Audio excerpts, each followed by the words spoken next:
कांग्रेस के हैं इसमें। अरे बैठो भाई चुप, सब आधे कांग्रेस के हैं इसमें।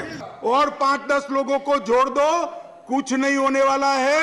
24 मई में फिर से नरेंद्र मोदी प्रधानमंत्री मान्यवर।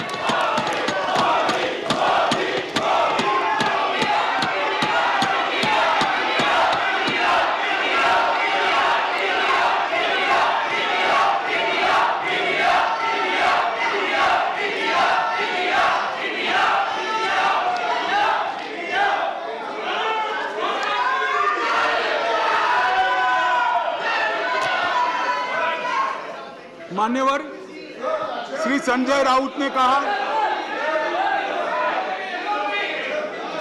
मान्यवर श्री संजय राउत ने कहा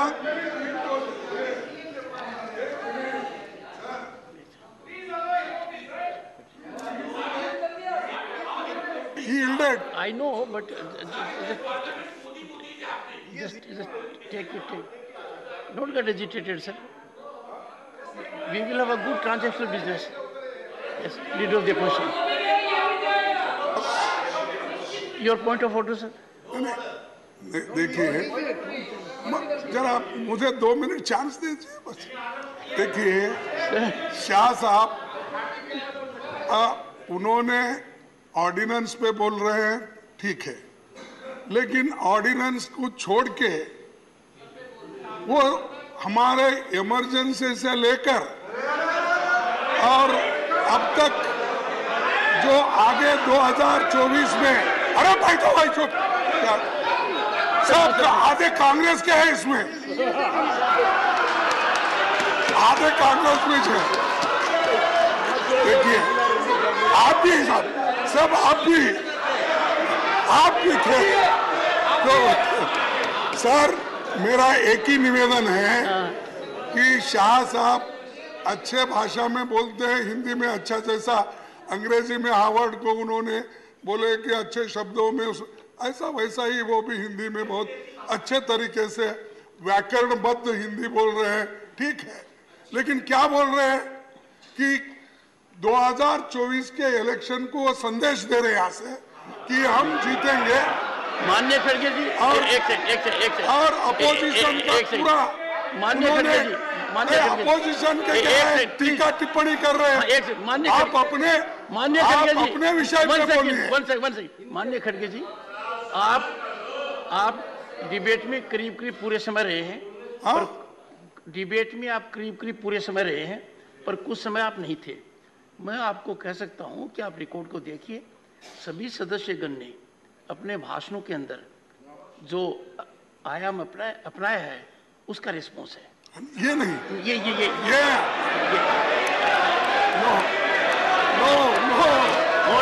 ऑनरेबल होम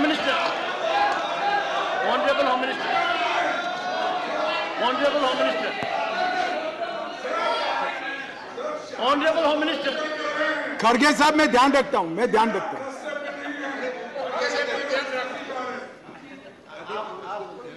माननीय मैं खड़गे जी का बैठ जाओ। मान्यवर मैं खड़गे जी का धन्यवाद करता हूं। इन्होंने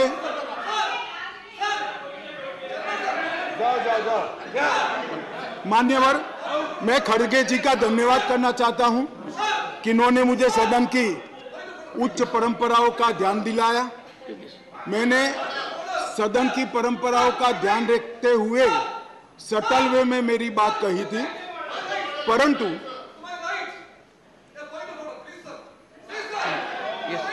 मान्यवर मैंने सटल वे में ही करी थी, मैसेज आधा अधूरा गया था। खड़गे जी ने पूरा मैसेज डाल दिया, इसलिए मैं उनका धन्यवाद करना चाहता हूं। मान्यवर संजय राउत जी ने कहा कि मोदी जी विदेश जाते हैं तो उनका सम्मान होता है, कोई उनका ऑटोग्राफ मांगता है, कोई उनको झुककर नमन करता है, कोई उनसे अपॉइंटमेंट मांगता है, कोई मोदी इज द बॉस कहता है। वो सम्मान मोदी जी का नहीं है, देश का सम्मान। मैं यही कहना चाहता हूं, हमारे मन में कोई मुगलता नहीं है, कि ये नरेंद्र मोदी व्यक्ति का सम्मान है, ये नरेंद्र मोदी नाम के देश के प्रधानमंत्री का सम्मान है।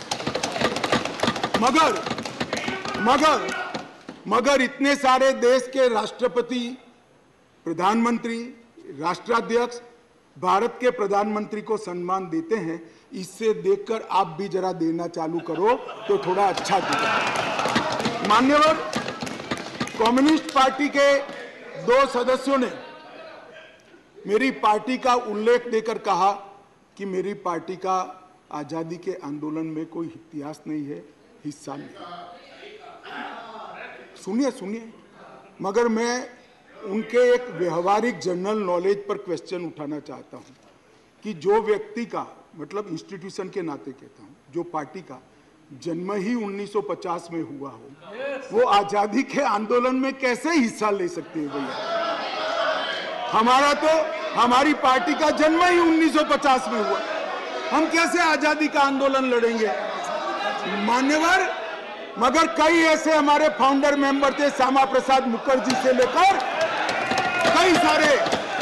आज बंगाल अगर भारत में है तो श्यामा प्रसाद मुखर्जी के कारण है, और अगर आज कश्मीर भारत में है तो श्यामा प्रसाद मुखर्जी के कारण। और मान्यवर, ये कह रहे थे ये नागपुर से इशारा आता है, नागपुर से। ठीक है भाई, चलो 1 सेकंड के लिए मेरी बात मान लो, नागपुर से इशारा आता है, आपकी बात को मैं मान लेता हूं, मगर नागपुर तो भारत का हिस्सा है, रसिया या चीन नहीं है। आपकी पार्टी तो रसिया और चीन से इशारा लेती थी। मान्यवर, ये मुझे क्या कह रहे हैं? कम्युनिस्ट पार्टी बात कर रही है देशभक्ति की, कम्युनिस्ट पार्टी देशभक्ति की बात कर रही है। मान्यवर, इनको ये ठीक नहीं लगता। मान्यवर, चिदंबरम साहब ने कहा कि दिल्ली के लिए भी बीजेपी का अधिकार नहीं, दिल्ली में बीजेपी की 2 बार सरकार नहीं हुई। तो भाई, अगर यही सिद्धांत है तो आपको तो बोलने का ही अधिकार नहीं। आपके तो ना संसद सदस्य है, ना धारासभा में कोई सदस्य है। हमारे कम से कम 7 संसद सदस्य भारतीय जनता पार्टी के, और यही थियरी को माने तो विपक्ष के नेता ने ढेर सारे राज्यों के लिए वो बोल ही नहीं पाए। यूपी के लिए नहीं बोल पाएंगे, बिहार के लिए नहीं बोल पाएंगे, बंगाल के लिए नहीं बोल पाएंगे, ओडिशा में नहीं बोल पाएंगे, नॉर्थ ईस्ट में। ये सदन का हर सदस्य देश के झर्रे झर्रे के लिए चप्पे बोल सकते। किस तरह से देश के गृह मंत्री को रिस्ट्रिक्ट करना चाहते हैं?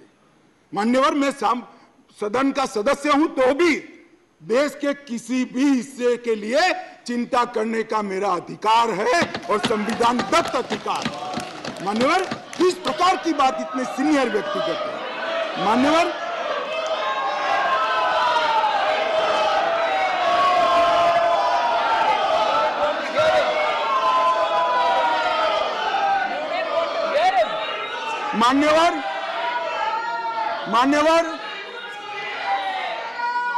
मान्यवर, मणिपुर के लिए भी मैंने सदन से पहले ही आपको पत्र लिखा है कि मणिपुर के लिए चर्चा के लिए मैं तैयार हूं।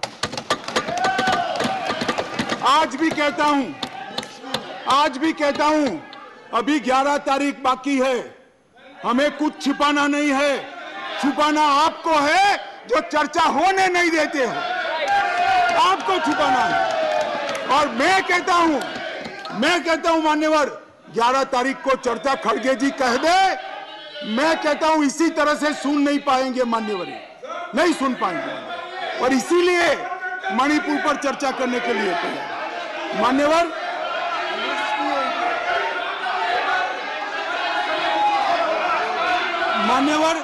उनको मालूम है कि बिजनेस एडवाइजरी कमेटी समय तय करती है। मैं अभी देश की जनता के सामने कहता हूं, 11 तारीख को, एक सेकंड, सुन लिया, बैठिए। मान्यवर, मैं सदन के सामने स्पष्टता करना चाहता हूं। एक चर्चा वो 267 के तहत चाहते हैं। एक सेकंड, बैठ जाओ।